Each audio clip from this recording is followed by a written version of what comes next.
Wanita ini bernama Marisa Ventura. Ia merupakan seorang ibu sekaligus ayah untuk putra tunggalnya yang bernama Ty, sejak bercerai dengan sang suami. Marisa harus berjuang membesarkan anaknya seorang diri.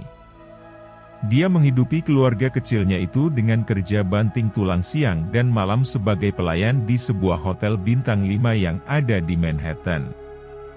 Di mana hotel itu sering menjadi tempat menginap bagi orang-orang penting, tajir, dan terkenal. Meski hanya sebagai pelayan, tetapi Marisa selalu melakukan pekerjaannya itu dengan sepenuh hatinya, tanpa pernah mengeluh sedikit pun.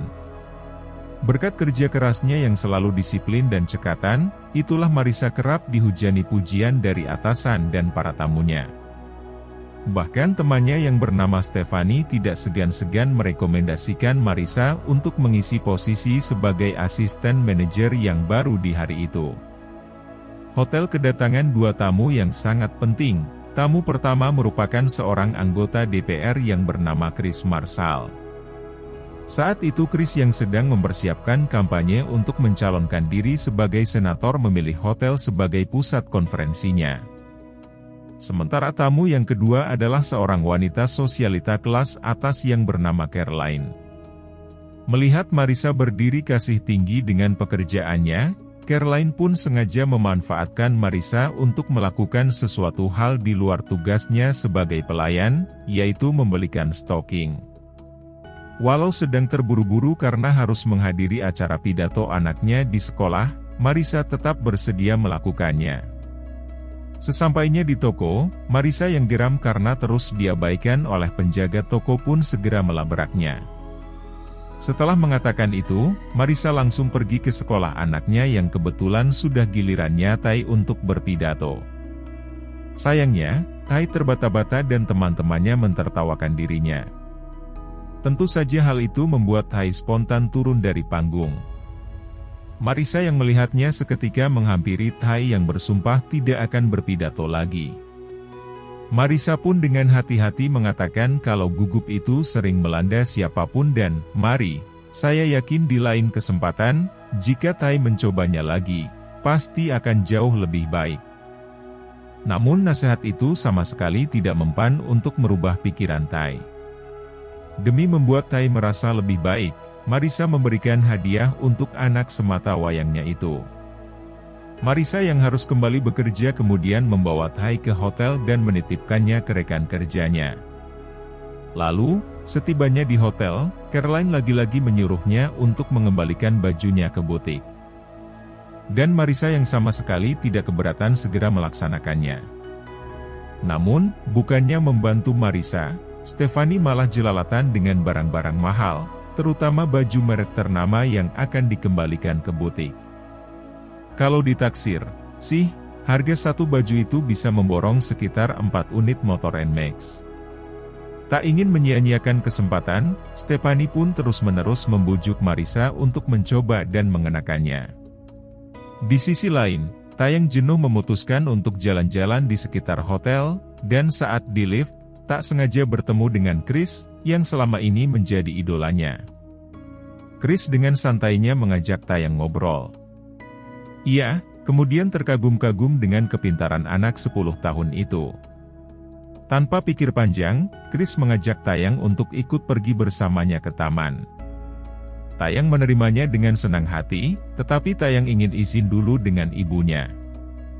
Sementara yang terjadi pada Marisa, ia akhirnya luluh dengan bujuk rayu Stephanie sewaktu sedang mencoba pakaian mewah itu. Ty dan Chris datang menemui Marisa. Chris tampak terpana begitu melihat Marisa yang tampil cantik dan elegan, dan detik itu juga Marisa terpaksa berpura-pura menjadi Caroline. Ia mau tak mau menerima ajakan Chris untuk ikut pergi ke taman. Di taman, Marisa berterima kasih dengan Chris yang sudah bermurah hati mengajak anaknya untuk mencari udara segar, dan karena kebaikan Chris itulah Ty murung sejak kekacauan pidato itu perlahan-lahan kembali ceria. Chris selalu membagikan tips and trik bagaimana dirinya begitu tangguh melawan kegugupan saat berpidato di depan orang banyak. Jadi selama berpidato, Chris akan menggenggam erat-erat penjepit kertas yang sudah Chris anggap seperti jimat pengusir rasa groginya. Setelah mendengar perkataan Chris, Taeyang merasa lebih baik, lalu mengajak ibunya beserta Chris untuk bersenang-senang melihat penguin. Ketika sedang asyik memandangi penguin, Chris tiba-tiba mengundang Marissa untuk datang ke acara amal Meddos. Marissa, yang ingin menyudahi kebohongannya, tentu saja menolak ajakan Chris itu. Bagaimanapun, Marissa tahu diri, kalau dirinya hanyalah Caroline KW. Marissa pun tahu, kalau dirinya harus cepat-cepat kembali lagi menjadi seorang pelayan, dan dengan cepat Marissa dan juga Taeyang beranjak meninggalkan Chris. Sesampainya di hotel, Marissa lekas mencopot pakaian mahal itu. Kalau sampai ketahuan sama yang lain, Marissa nggak tahu lagi harus makan dari mana. Di tengah kepanikan itu, Paula tiba-tiba memanggilnya untuk menghadap ke atasan. Marissa seketika merasakan kegelisahan yang luar biasa. Dia menduga kalau sikap lancangnya itu telah diketahui bosnya, dan tentu saja bosnya akan langsung menendangnya dari hotel. Namun, tanpa disangka-sangka, Marissa malah ditunjuk sebagai asisten manajer yang baru apabila berhasil melewati masa training selama 6 minggu. Bosnya pun mengatakan bahwa terkadang saat hidup menutup satu kesempatan, jalan lain akan terbuka. Marissa yang mendapatkan kenyataan itu langsung istighfar. Rupanya Stefani telah memasukkan berkas lamaran Marissa ke HRD tanpa sepengetahuannya. Hal itu tentu menyulut emosi Marissa, lalu terjadilah adu mulut di antara mereka berdua. Stefani pun memperingati Marissa agar tidak menyia-nyiakan kesempatan yang ada di depan matanya. Sementara di tempat lain, Chris yang sudah jatuh hati dengan Caroline palsu itu, segera meminta Lionel, yang merupakan kepala pelayan, untuk mengirimkan undangan makan siang ke kamar Caroline. Dan keesokan harinya, Marissa langsung terkejut saat mendapati dirinya dan Chris menjadi berita utama di koran. Marissa semakin takut kalau kedoknya akan ketahuan, namun lagi dan lagi Stefani meyakinkan kalau semuanya akan baik-baik saja. Kabar itu pun sampai ke Chris, dan Chris sama sekali tidak mempermasalahkannya. Justru sekretarisnya yang bernama Jerry lah yang terus meributkan berita itu karena takut imagenya Chris akan buruk. Sementara itu, Caroline asli yang sedang galau ditinggal kekasihnya, tiba-tiba keheranan sekaligus senang saat mendapatkan undangan makan siang dari Chris. Tidak mau melewatkan kesempatan langka itu, Caroline pun segera pergi. Pikir dengan apa yang dilihatnya, sekarang wanita yang kini bersama dirinya bukanlah Caroline yang Chris temui waktu itu. Chris selalu memastikannya langsung dengan Lionel. Walaupun 1000 kali ingin menyangkalnya, tetapi dialah wanita yang bernama Caroline. Sementara Marissa yang sedang bertugas di sana terus berusaha menghindari tatapan muka dengan Chris. Sesuai makan siang, Chris memberitahu Jerry kalau Caroline yang datang tadi bukanlah wanita yang ingin dia kencani. Di sela-sela obrolannya itu, Chris gak sengaja melihat Caroline KW, yang tidak lain adalah Marissa, sedang berjalan bersama Tai dengan cepat. Chris menghampiri Marissa dan menceritakan kejadian makan siang tadi. Marissa pun beralasan kalau dirinya sudah pindah ke hotel lain karena tidak ingin obrolannya semakin kemana-mana. Marissa kemudian kabur melarikan diri, meski Marissa terus menghindarinya. Hal itu tidak serta-merta membuat Chris cerah, yang ada malah semakin terpikat dengan Marissa. Chris bahkan berjanji kepada Jerry akan datang ke acara amal, asalkan Jerry berhasil membawa Marissa ke acara itu juga. Jerry kemudian menemui Lionel untuk meminta bantuan dalam menemukan Caroline KW. Lionel yang sudah tahu semuanya langsung menyuruh Marissa untuk datang ke acara amal itu dan mengakhiri hubungannya dengan Chris. Teman-teman Marissa yang mengetahui kabar itu pun setuju dengan atasannya. Mereka tidak ingin Marissa terbuai dengan cinta dan mulai buyar dengan karirnya yang baru saja dibangun. Sebagai teman yang baik, mereka siap menyiapkan segala keperluan yang dibutuhkan Marissa untuk tampil maksimal di acara amal itu. Malamnya Chris langsung menyambut hangat kehadiran Marissa yang tampak begitu mempesona. Tanpa basa-basi, detik itu juga Chris berdansa dengan Marissa. Sayangnya, ketika Marissa akan membeberkan segalanya, Chris harus pergi menemui Mad Dog. Caroline yang menyaksikan semua pemandangan itu tentu saja terbakar api cemburu. Ia lalu mengejar Marissa yang terus berlari menjauhi dirinya. Setelah berhasil mengejar Marissa, Caroline sadar bahwa wajah Marissa itu tampak familiar. Namun, sebelum Caroline memperhatikannya lebih jauh, Marissa kembali kabur. Di luar gedung, Chris yang menyadari bahwa Marissa akan meninggalkan acara segera menahannya. Chris ingin menghabiskan malam itu dengan memadu kasih bersama wanita yang selama ini membuat dadanya berdebar gak karuan. Keesokan paginya, setelah meninggalkan sepucuk surat, Marissa kemudian mengendap-endap pergi dengan sehati mungkin.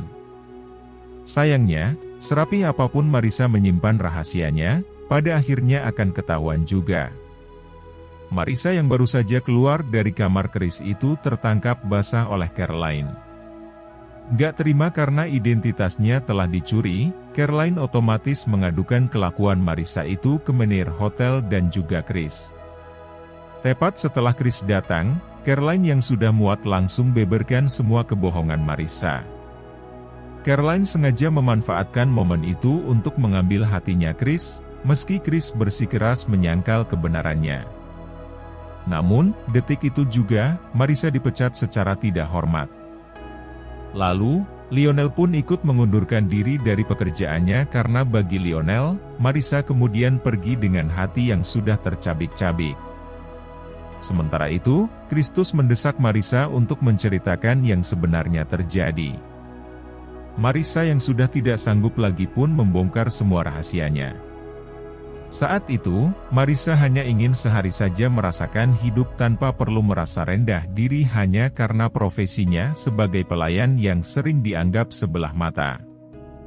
Namun, sekeras apapun Marissa memungkiri realitanya, itu semua hanya akan memperjelas kalau Chris dan Marissa tidak akan pernah menjadi satu, sebab perbedaan kasta yang seperti langit dan bumi itu membentang luas di antara mereka berdua.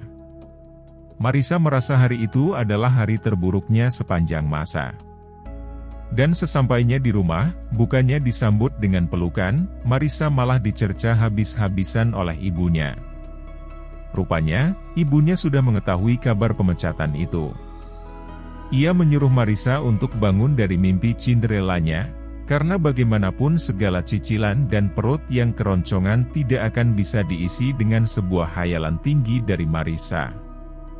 Itu ibunya lalu menyuruh Marissa untuk bekerja dengan kerabatnya, tetapi Marissa dengan keras menolaknya. Marissa memang seorang pelayan di hotel. Tetapi dia bukanlah seorang pembantu. Marissa akan terus bekerja sesuai dengan pilihannya, nggak peduli ibunya setuju ataupun tidak. Sejak kejadian itu, kehidupan Marissa selalu menjadi sorotan kamera dan incaran para wartawan. Tak tinggal diam, Chris pun meluruskan semuanya ke awak media bahwa dirinya dan Marissa hanyalah seorang teman. Chris berteman dengan siapapun tanpa pernah memandang status sosialnya. Chris tidak ingin perbedaan status sosial yang ada dalam pertemanannya itu menjadi bahan olok-olokan. Setelah semuanya mereda, Chris fokus dengan pencalonannya sebagai senator, sementara Marissa sibuk menafkahi keluarganya dengan bekerja sebagai pelayan di hotel lainnya. Suatu hari, Tai tidak sengaja melihat berita bahwa Chris akan mengadakan konferensi pers di hotel tempat ibunya kini bekerja. Tayang, Anda pergi ke sekolah, tiba-tiba melipir ke konferensi pers itu. Sesampainya di sana, Tai memberanikan diri untuk menyuarakan isi hatinya. Tai tahu kalau ibunya sudah membohongi Chris, dan itu bukanlah suatu kesalahan yang bisa disepelekan. Tapi mengingat kesempurnaan hanya milik Tuhan dan kesalahan adalah milik semua orang, Tai dengan tulus meminta Chris untuk memaafkan dan memberikan kesempatan kedua pada ibunya. Chris pun mau memaafkan dan memberikan Marissa kesempatan kedua. Tai lalu mengantarkan Chris bertemu dengan ibunya. Mengingat rasa cintanya pada Marissa masih sama besarnya seperti dulu, Chris pun menyatakan perasaannya lagi. Sekalipun satu dunia menantangnya, Chris akan tetap mencintai Marissa dengan tulus tanpa syarat apapun. Tentu saja, hal itu menggemparkan seluruh awak media dan menjadi kabar gembira bagi kerabat Marissa.